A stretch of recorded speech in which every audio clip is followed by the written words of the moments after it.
Hello గురు, మన పాలకొల్లో sizzling brownie అలాగే ice cream role దొరుకుతుందని మీకు తెలుసా?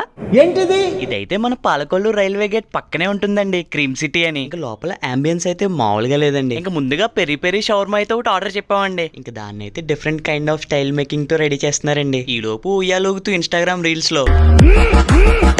ఈ లోపే మన షవర్మా అయితే మన చేతికి వచ్చిందండి. ఇక టేస్ట్ అంటారా, స్పైసీగా భలే ఉందండి. ఇంకా స్పైసీనెస్ ని కవర్ చేసుకోవడానికి ఒక డ్రై ఫ్రూట్ మిల్క్ షేక్ అయితే చెప్పానండి. దీని టేస్ట్ కూడా ఎక్సలెంట్ గా ఉందండి. ఇంకా మా ఫ్రెండ్ గడ అయితే red velvet ice cream roll అయితే ఒకటి ఆర్డర్ చెప్పాడండి. దానిపైన అయితే డిఫరెంట్ కైండ్ ఆఫ్ క్యాండీస్ తో డెకరేట్ చేసి మనకి ఇచ్చారండి. ఇంకా దీని టేస్ట్ అయితే మనోడికి తెగ నచ్చేసిందండి. ఇంకా ఫైనల్ గా మనం ఎప్పుడా అని వెయిట్ చేస్తున్న మన సిజ్లింగ్ బ్రౌనీ అయితే మన చేతికి వచ్చిందండి. దీని టేస్ట్ అయితే క్రేజీ ఉందండి. ఇక్కడ రాత్రి 11 అవుతున్న క్రౌడ్ చూసారా? అలా బయటకు వస్తుంటే అన్న అయితే మనల్ని గుర్తుపట్టి హలో గురు పేజ్ నుంచి ఎవరు వచ్చినా 5% డిస్కౌంట్ అన్నారండి.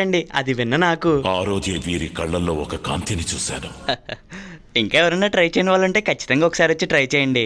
Information is wealth.